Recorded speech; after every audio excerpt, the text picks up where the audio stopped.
É digno de toda adoração. O Senhor é Deus misericordioso. O Senhor é bom.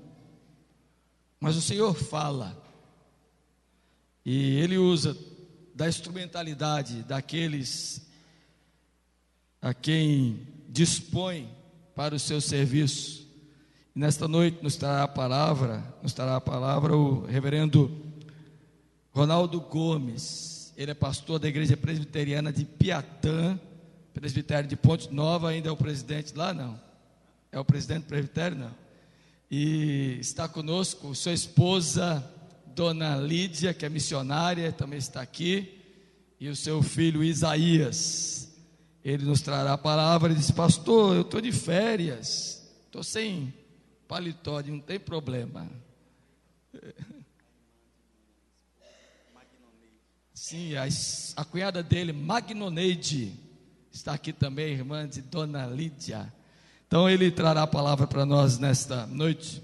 Eu aprendi que pastor, quando sai de férias, ele tem que chegar na hora do culto, porque se ele visitar antes a igreja, já sabe, já está convocado. Mas não, reverendo Lucas, está de férias também.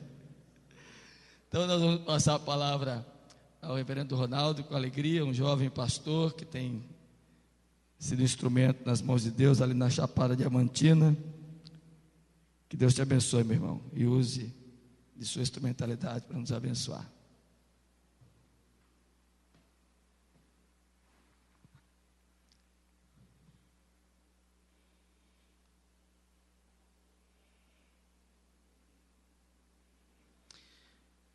Quero primeiramente, irmãos, saudar a igreja na santa paz de nosso Salvador Jesus Cristo. Quero dizer que louvo a Deus pelo privilégio que Ele me concede de ministrar a sua palavra nesta noite, a Igreja Presbiteriana Moriá. Agradeço a Deus pela confiança do amado pastor Maurício, e estamos realmente de férias, né? E de férias não tem jeito. Eu havia conversado com os meus presbíteros lá em Piatã, que fizesse um favor. E eu falei assim: olha, pastor, os pastores que chegam na região, né?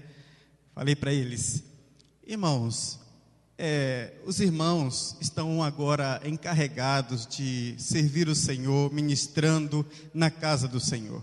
Os pastores que chegam, e aqui, pastor, não tem jeito. Os pastores que chegam de férias, eles querem descansar, querem ouvir, mas aí não teve jeito, né? Eu chego aqui, o pastor Maurício faz o convite, e irmãos amados, dizer não quando se trata de servir a Deus, servindo a sua igreja, então o apelo, né, ao convite, na verdade, ele se torna irresistível, né? A gente precisa estar realmente com o desejo e sempre disposto para servir a Deus, servindo a sua causa, servindo a sua igreja, no seu reino. Quero, sem mais delongas, irmãos, convidá-los a abrir a palavra do Senhor em Marcos, no capítulo de número 8, Marcos, capítulo de número 8, versículo de número 35 e 36. Convidamos também aos amados telespectadores, os ouvintes, aliás, que estão aí nos ouvindo através pela internet, que abram nesse texto, que o texto que nós estaremos nesta noite de alguma maneira explorando e expondo.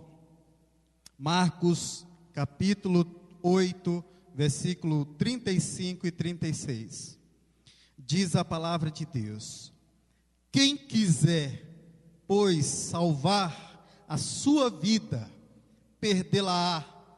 E quem perder a vida por causa de mim e do evangelho, achá-la-á. Que aproveita ao homem ganhar o mundo inteiro e perder a sua alma?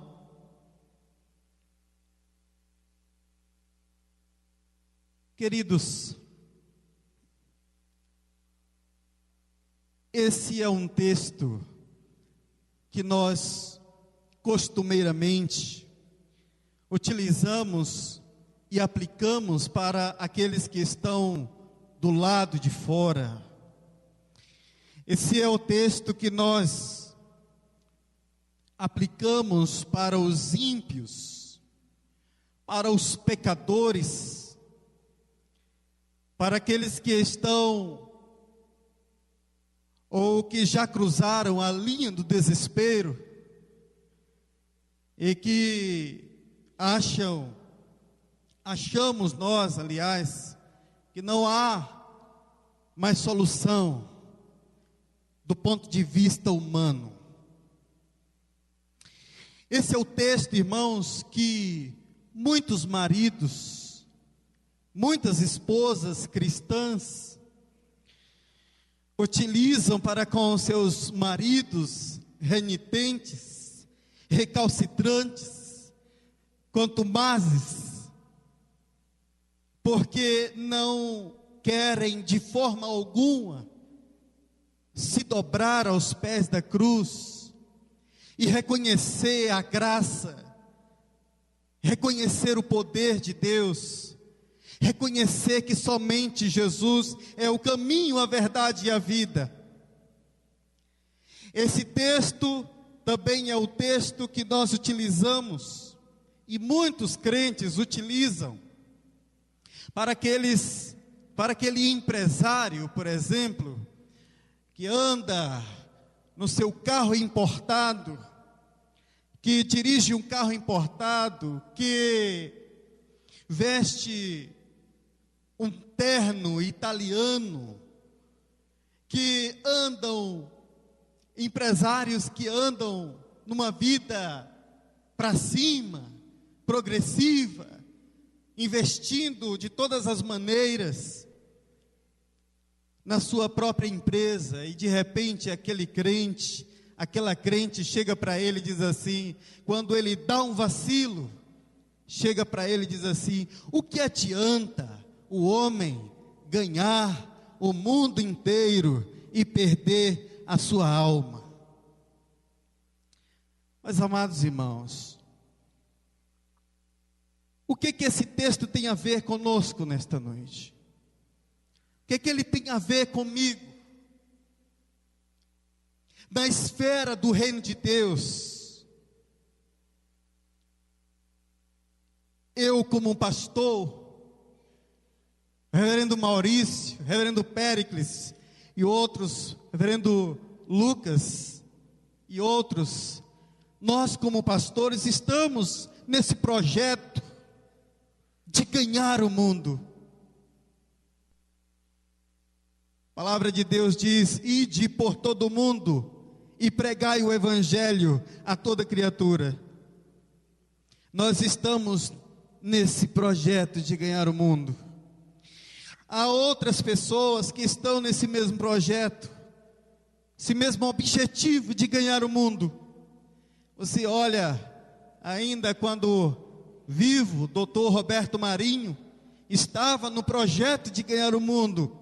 A família Marinho, juntamente com a emissora, a Rede Globo, eles estão no projeto de ganhar o mundo. Você olha para Silvio Santos, ele encontra-se nesse mesmo objetivo de ganhar o mundo, de abraçar o mundo.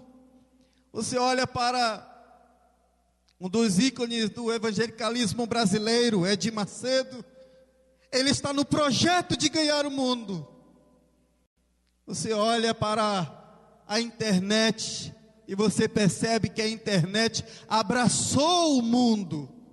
E você olha então também para a Votorantim, a empresa está também com o mesmo objetivo de ganhar o mundo. A Petrobras está com o mesmo objetivo de ganhar o mundo. Então muitos de nós temos o mundo a ganhar. Agora o Senhor Jesus, nesse texto, nesse pequeno texto, irmãos, Ele nos diz que na intenção de ganhar o mundo, Jesus diz que eu posso perder a minha alma. Na intenção de buscar os meus objetivos, de atingir as minhas metas, Jesus diz que eu posso perder a minha alma. Isso não está, esse texto, ele não se aplica apenas e exclusivamente aos empresários, ou aos ímpios, aos pecadores que estão lá fora. Mas esse texto, ele se aplica à minha vida, porque ainda que eu tenha as melhores motivações, mesmo estando dentro, inserido no reino de Deus, eu possa estar desejando ganhar o mundo, mas pode ser que eu perca a minha alma. E quando você olha para a história, meu querido irmão, minha querida irmã, a história no mundo inteiro, nós podemos ver, a história ela nos mostra gente que perdeu a alma, que alcançou um patamar de vida e perdeu a alma. Nós podemos ver que a história nos mostra que alguns, podemos citar então da seguinte maneira: Papa, que ganhou o mundo, mas perdeu a alma.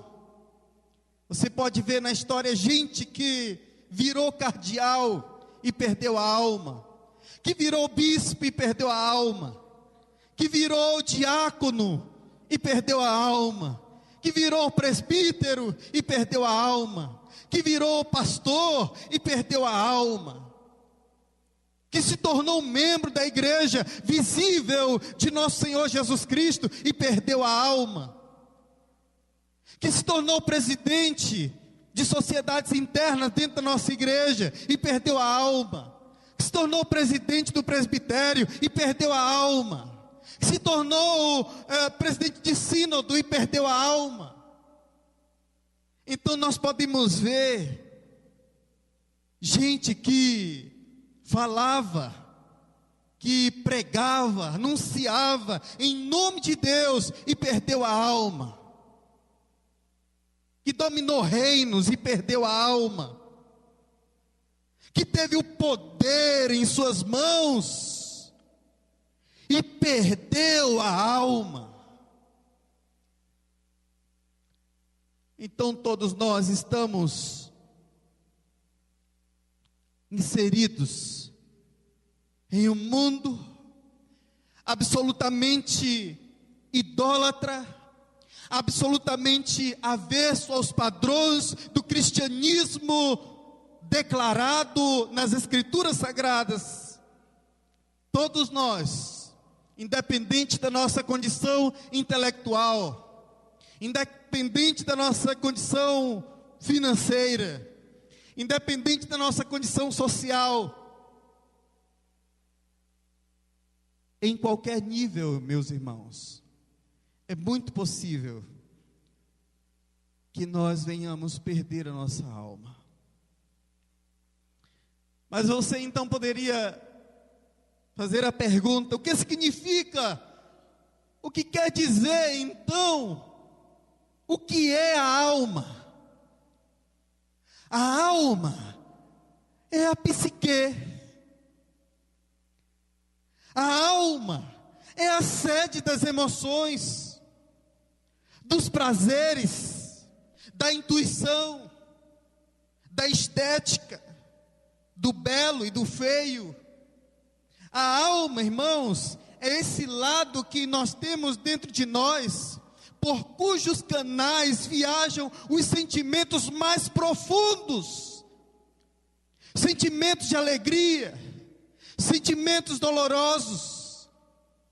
É na alma que nós encontramos o amor, que nós encontramos a paixão, que nós encontramos o ódio.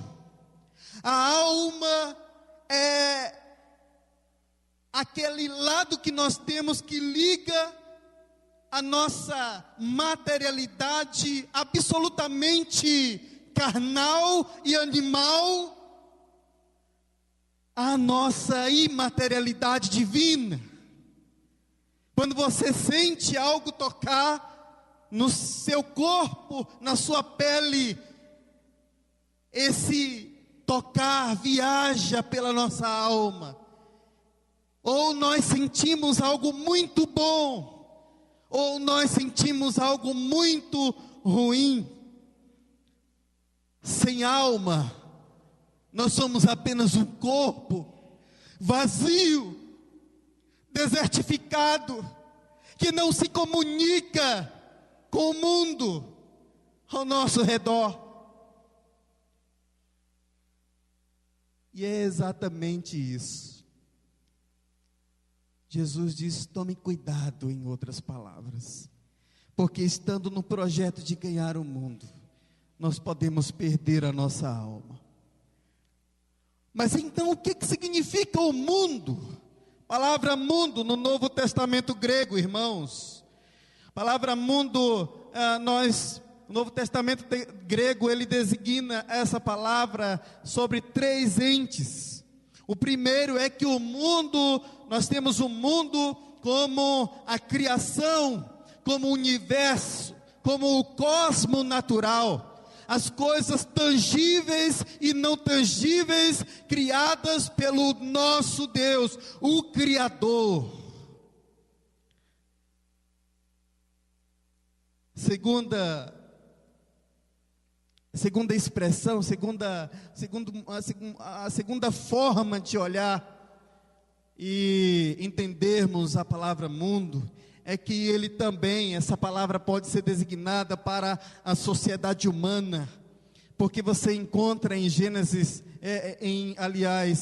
em João 3,16, porque Deus amou o mundo, ou seja, a sociedade. Deus amou, o vovô, a vovó, o papai, a mamãe, o titio, a titia, os primos, os irmãos. Deus amou a sociedade. Mas nós temos também um outro entendimento, possibilitado na expressão grega, do Novo Testamento grego, que é o lado perigoso, sedutor, que nos faz propostas tentadoras, e provoca em nós o desejo impuro pelo poder, provoca em nós o desejo impuro pela fama, provoca em nós o desejo impuro, os desejos seguidos de intenções impuras, pelos status, e tantas outras coisas, pela sedução, pela sexualidade. Enfim, nós podemos ver também, irmãos, apenas por aquilo que desperta o desejo, o prazer em nós, do sentimento de superioridade, a sensação de dominação, a sensação de tirania. Nós olhamos para este contexto, toda essa tessitura da palavra de Deus, e nós podemos perceber hoje as leis do mundo, como as leis têm regido, têm levado a sociedade para além, da destruição, do fracasso, da miséria, da tristeza.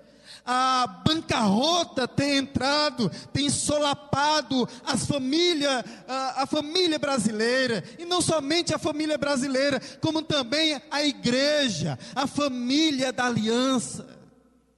E algumas leis do mundo têm entrado e têm influenciado de maneira sutil, de maneira sorrateira, algumas leis, a primeira delas podemos citar, não todas, mas algumas nós podemos citar aqui, onde os fins justificam os meios. Os fins justificam os meios, não importa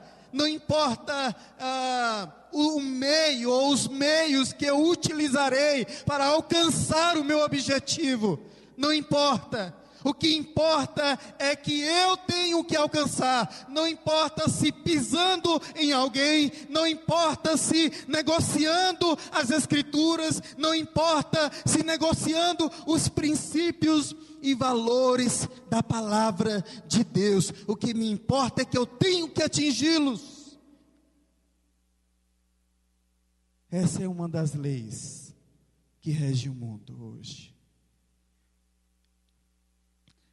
A pergunta que tem se feito hoje sobre o pragmatismo, e aqui nós podemos nos reportar ao pragmatismo religioso, é que a pergunta é essa, que eles fazem: dá certo? Funciona? Vai dar certo? Então eu abdico, eu abro mão dos meus princípios cristãos para atingir os meus objetivos, as minhas metas. Eles não perguntam, eles não fazem a pergunta: é certo? Eles perguntam: dá certo fazer? Funciona? Então não importa. Eu fecho os olhos até mesmo para a própria lei do Senhor.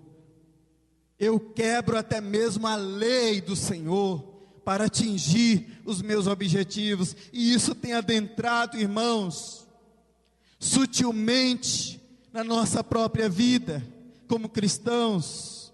Muitos empresários têm se vendido, têm negociado os valores do cristianismo, têm subornado o governo para ganhar o mundo.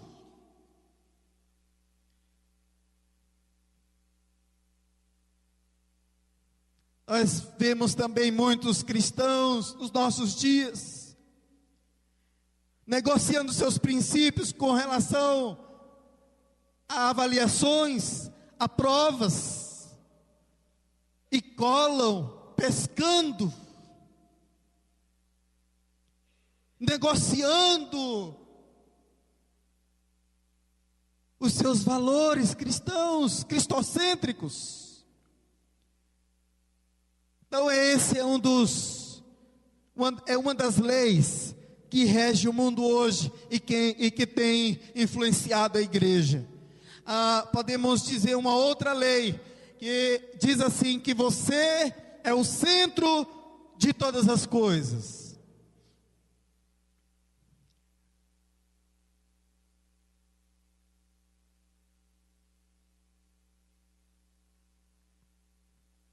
E dentro do princípio de Protágoras, filósofo, onde o homem é a medida de todas as coisas, que influenciou também o racionalismo, o iluminismo, onde o homem tem o poder, porque no momento em que surge a ideia do racionalismo e do iluminismo, o homem perde a visão, ele começa a se distanciar da visão teocêntrica, e agora parte para um ponto de vista antropocêntrico, onde o homem é a medida de todas as coisas, achando que vai conseguir resolver todos os seus problemas. E a sociedade então é flagelada de todas as maneiras, porque o homem não consegue resolver os seus próprios problemas. Então nós podemos ver, irmãos, essa é uma outra lei. O homem tem a razão, eu posso, eu resolvo. eu faço, eu consigo, eu tenho uma mente brilhante, eu tenho capacidade, eu vou vencer. Aí o homem consegue então concentrar toda a força física, emocional em si próprio, como se ele realmente fosse. Isso tem adentrado as portas das nossas igrejas hoje, tem atingido a vida de tantas pessoas na nossa igreja.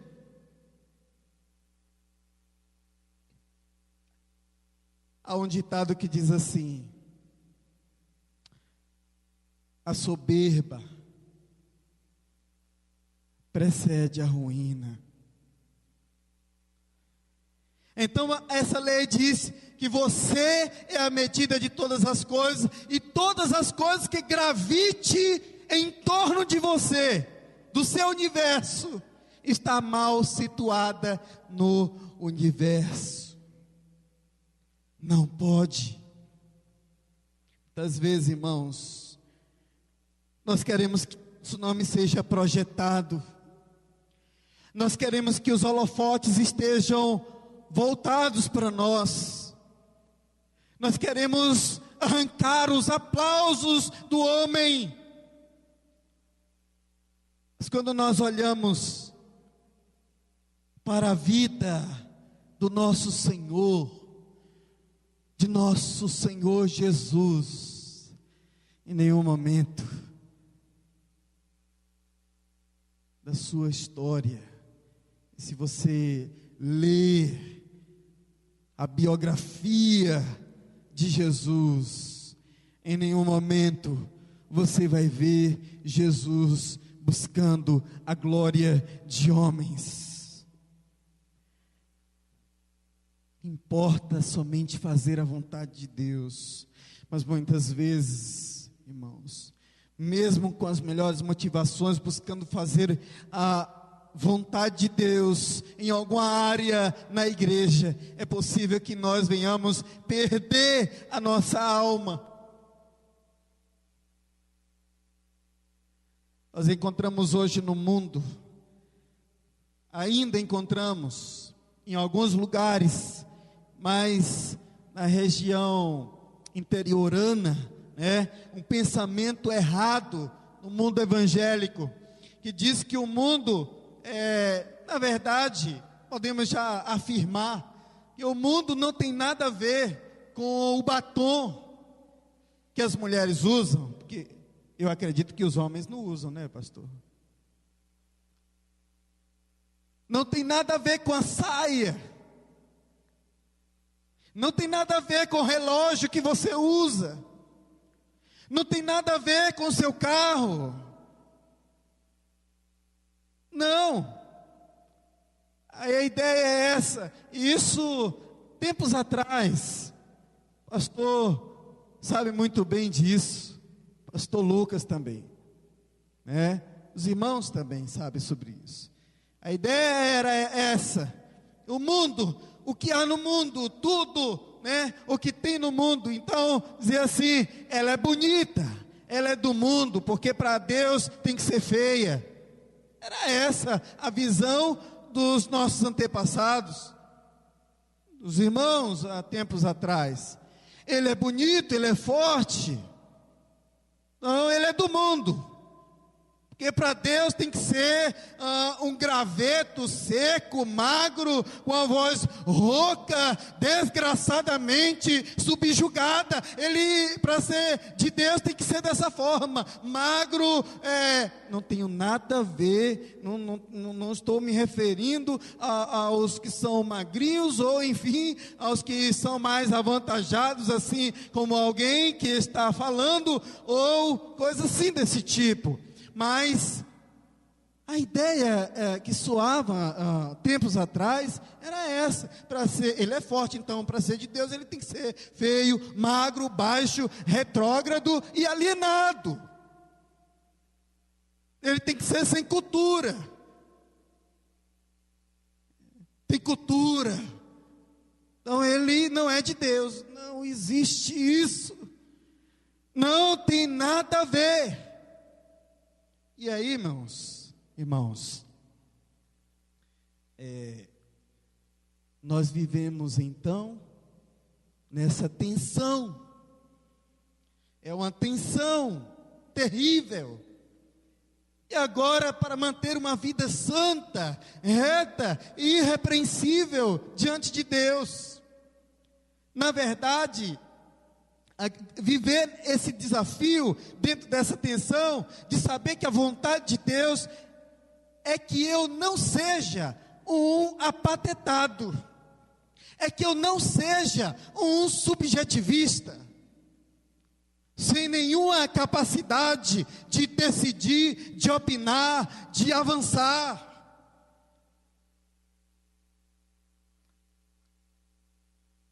A vontade de Deus, irmãos, não é que nós estejamos desorientados neste mundo, que nós avancemos. Então, como é que eu perco a minha alma? Talvez você esteja aí já faz um tempo questionando, mas como é então? O pastor está pregando direcionando a mensagem à igreja, a nós, irmãos amados. Como é que eu perco a minha alma? Eu acredito, irmãos, hoje, a resposta clássica hoje que os evangélicos dariam, é que se Jesus chegar, e você ou qualquer cristão ou cristã estiver no cinema, assistindo um filme proibido para menor de 18 anos, se Jesus chegar naquela hora, você vai ficar. Essa é a resposta clássica. Você vai perder a sua alma. Então, se o cristão ou a crente, outra resposta, alugasse um filme proibido, então voltar mais uma vez, voltado para essa questão da sexualidade, proibido para menor de 18 anos, e estivesse assistindo dentro do seu quarto, trancado, você, o crente ou a crente, qualquer um de nós, perderíamos a nossa alma. Em outras palavras, se você ou eu, se nós dermos bobeira, né, se nós estivermos num lugar errado, nós iremos perder a nossa alma. E aí muitos diriam assim, não tem jeito, você vai para o inferno. Essa é a resposta clássica que dentro do meio evangélico hoje, que nós estamos inseridos nesse mundo, nesse Brasil tão grande, nós ouviríamos esse tipo de resposta. Mas, irmãos, nós podemos entender da seguinte maneira: Jesus, ele está aqui falando, e nós cremos e sabemos disso, que ele está falando do inferno escatológico, porque Jesus sempre falou de céu e de inferno. Nós cremos. Eu creio que o inferno existe. Eu sei que você crê que o inferno existe e que muitas almas vão para lá. Mas eu creio, irmãos, que o Senhor Jesus, Ele também, quando Ele se referiu à alma, Ele estava se referindo ao inferno da alma, a tristeza da alma, a incapacidade de amar. Muitos estão ganhando o mundo e perdendo a sua alma. Muitos pais hoje estão ganhando o mundo. O pai, a mãe, acordam de manhã, né? se aprontam, se arrumam, escovam o dente e saem para ganhar o mundo. E dia a dia, mês a mês, ano após ano, estão no projeto de ganhar o mundo.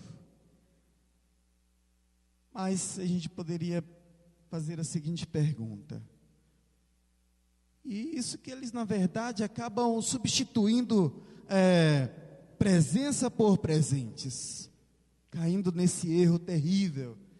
Irmãos, a gente poderia pensar e fazer a seguinte pergunta: qual foi a última vez que você, pai, que você, mãe, falou para o seu filho ou para a sua filha: meu filho, olhando para dentro dos olhos dele, para dentro dos olhos dela, papai te ama e quer cuidar de você.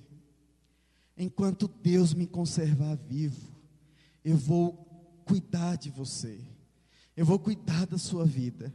Qual foi a última vez que você disse isso para o seu filho? Qual foi a última vez que você disse isso para sua filha? Qual foi a última vez você que é filho, você que é filha, disse isso para o seu pai, disse isso para sua mãe? Como, irmãos, nós temos tantas vezes a incapacidade de expressar, de elogiar, de dizer com amor, com ternura, com doçura, de dizer com o coração.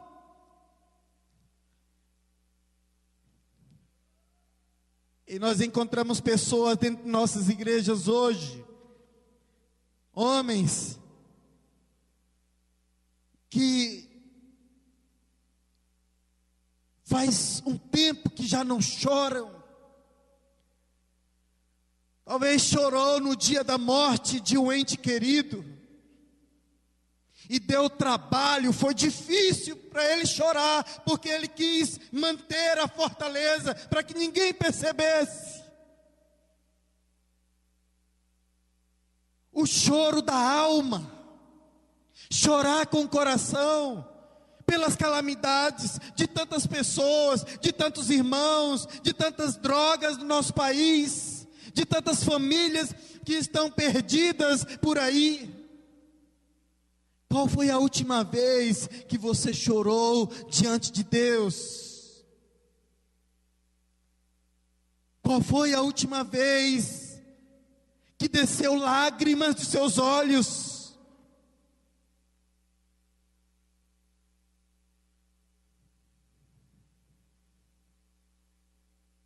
Qual foi a última vez que você chorou o choro da humanidade? O choro da generosidade. Qual foi a última vez que você se sensibilizou quando um irmão contou para você?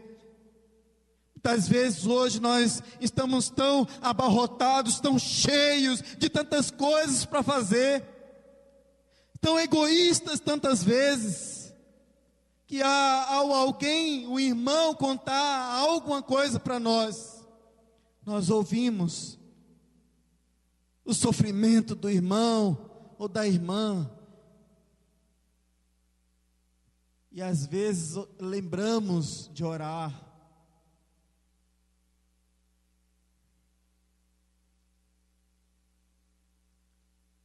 Eu quero fazer uma pergunta aqui para a igreja. Pode ficar tranquilo, reverendo. Qual foi,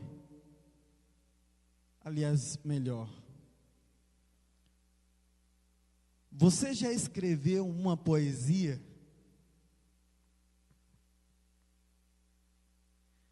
Quem aqui já escreveu uma poesia? Levanta a mão aí. Sem ser aquela poesia, sou pequenininho do tamanho do botão, carrego papai no bolso, mamãe no coração, o bolso se rasgou, o papai caiu no chão. Mas então, quem aqui já fez uma poesia aqui?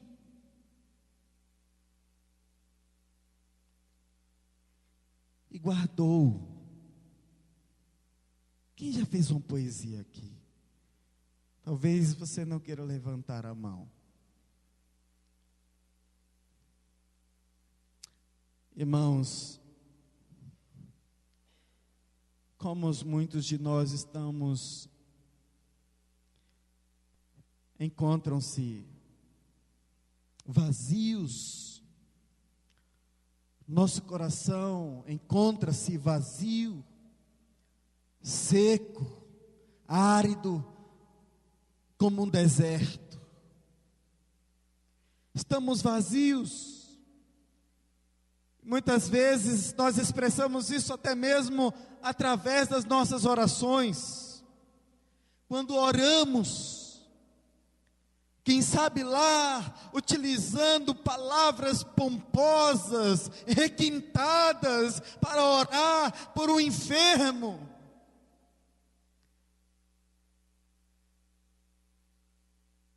Mas nós não nos envolvemos com a dor, com a tristeza daqueles que estão feridos, angustiados, aflitos. Muitas vezes nós expressamos através da nossa oração. E infelizmente, irmãos, nós encontramos hoje ateus com alma, que se sensibilizam, que choram por ver a tristeza, que se envolvem muito mais do que a própria igreja de Cristo. Encontramos espíritas realizando tantas obras para diminuir o sofrimento do homem, de famílias. É claro que eles fazem isso com outras motivações equivocadas e contrárias à palavra de Deus, mas hoje, no nosso meio, nós encontramos pessoas que não têm alma, que já não se sensibilizam mais com a tristeza, o fracasso, as decepções de outros irmãos, de outras pessoas. E hoje nós podemos ver a igreja a plenos pulmões, dizendo assim, o que nós ouvimos, né? Eu posso, eu consigo, eu determino, eu tenho, eu prospero, eu vou conquistar, eu vou conseguir, eu. Mas é difícil você ouvir hoje, na igreja, alguém dizer eu sinto.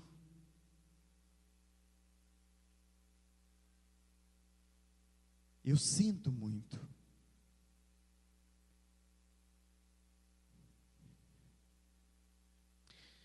As nossas vidas, irmãos, devem refletir a humanidade de Jesus Cristo. Jesus amou de tal maneira que Ele entregou a sua própria alma. Jesus entregou a sua própria alma. Eu não sei como a sua vida se encontra, mesmo tendo 2, 5, 10, 20, 40, 50 anos de cristianismo. Mas eu quero lhe dizer que a palavra de Deus aponta aqui que Jesus diz tome cuidado para que nesse processo de ganhar o mundo, você não venha perder a sua alma. Porque a lei do Evangelho diz assim: no mundo a gente ganha quando a gente perde, ou quando a gente ganha. No Evangelho a gente ganha quando a gente entrega. No mundo, irmãos, nós ganhamos quando a gente possui. No Evangelho nós ganhamos quando a gente abre mão. No mundo a gente ganha quando a gente é soberbo. No Evangelho a gente ganha quando a gente é humilde. No mundo a gente ganha quando a gente se alegra, quando a gente desfruta dos prazeres da carne. No Evangelho a gente ganha quando a gente chora. Chorai-vos e lamentai. Converta-se a vossa alegria em pranto. Humilhai-vos diante das potentes mãos de Deus. Que nós possamos, irmãos, entregar a nossa alma, viver este Evangelho. Que nós possamos, de fato, sentir, chorar com os que choram, tentar diminuir a dor, sentir com os sentimentos de nossos irmãos, que nós venhamos agir não como os anciãos, como os fariseus, como os saduceus, que queriam o tempo inteiro, desalmados, destruir, tirar a vida de nosso Senhor Jesus. Em algum momento da nossa vida, da nossa trajetória cristã, se nós não tivermos cuidado, irmãos, é muito possível que nós venhamos perder a nossa alma, a capacidade de amar, de chorar com os que choram. É interessante que no ano passado eu havia acabado de ministrar a palavra na igreja e fui para casa, deitei na minha cama com minha esposa e o meu filho. Não sei o que aconteceu, não sei o que foi que aconteceu, né?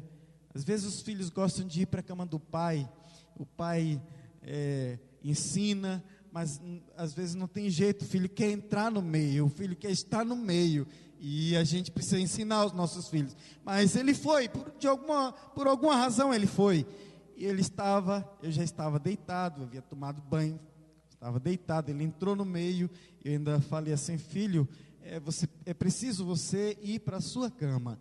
E ele disse assim: meu pai, eu quero dizer uma coisa para o senhor. E ele falou da seguinte maneira, usando as palavras dele: pai, eu nunca vou te desonrar. Eu nunca vou te desonrar. Eu me alegrei. Eu nunca vou te desonrar. E eu me alegrei muito. E orei a Deus, pedindo ao amado Espírito Santo que confirmasse aquelas palavras. Que Deus continue, irmãos, a nos abençoar. Possamos de fato pensar, não somente no que o texto bíblico está mostrando, no sentido de alma, perder a alma ir para o inferno, mas a alma no sentido da capacidade de amar na prática. Não aquele amor platônico ou teórico, mas o amor praticado, vivido dia a dia. Às vezes, irmãos, eu não sei se você tem esse costume, mas é maravilhoso ter esse costume. Pelo menos, é claro que nós não podemos fazer isso constantemente, né? Mas pelo menos uma vez na vida, nós separarmos um dia, escolhermos alguém e investir na vida daquela pessoa, investir na vida de alguém. Aquela economia que eu fiz, que é para alguns objetivos meus, só faz isso quem tem alma. Aliás, se algum dos salmos fossem escritos hoje, talvez o salmo que seria mais repetido ao longo, né, da escrita seria o Salmo 24. Levantai-vos, ó portas, as vossas cabeças, levantai-vos, ó portais eternos, para que entre o Rei da Glória. Quem é esse Rei da Glória? Essa besteirinha do Salmo 23. O Senhor é o meu pastor, nada me faltará. Isso é uma produção de uma alma, de quem tem sentimento, de quem ama o Senhor. Possamos amar, honrar e glorificar a Deus, irmãos, como quem tem a capacidade de amar de verdade, de sentir, de olhar para as pessoas e cuidar das pessoas. Eu não sei quantos aqui já fizeram isso, aqui na igreja, que já chegaram para o irmão, já chegou para o irmão, ou já chegou para a irmã e disse assim: meu irmão, minha irmã, eu quero cuidar de você, eu quero cuidar de você, eu quero cuidar da sua alma, eu quero cuidar da sua vida, eu quero orar pela sua vida, eu vou orar por você. Saiba que tens um parceiro em oração, eu estou contigo. Nós precisamos, irmãos, pensar seriamente, para que não venhamos perder a nossa capacidade de amar em Cristo Jesus. Amém. Eu retorno a palavra ao pastor Maurício.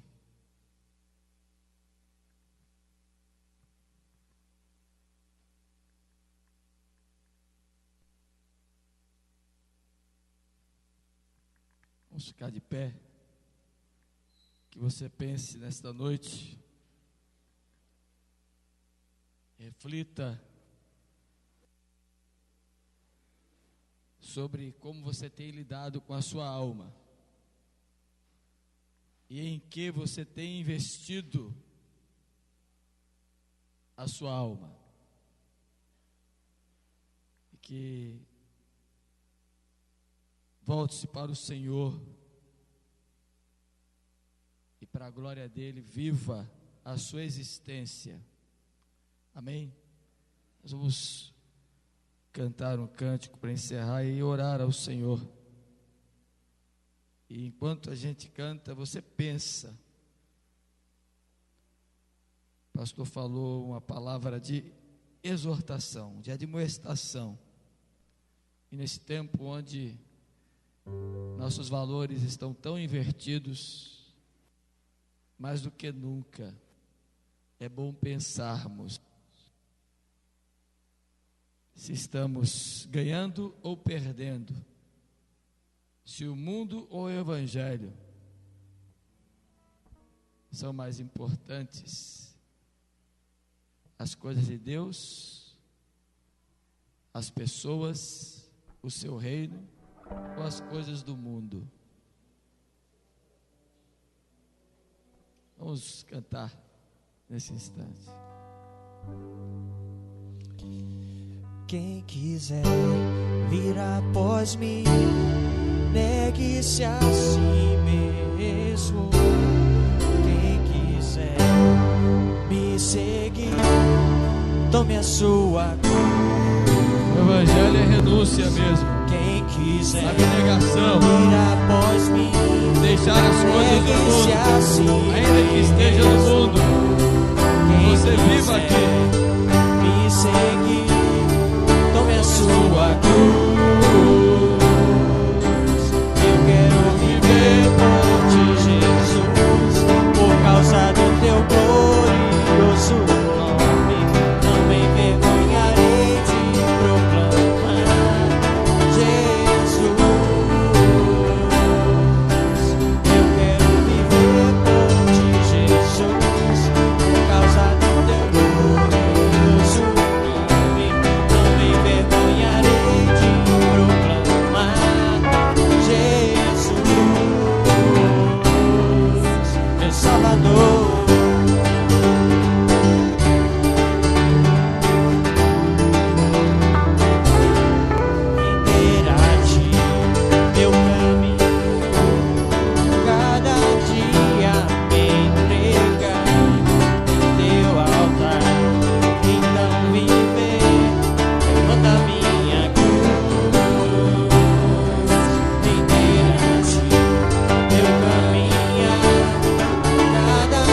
Salvador,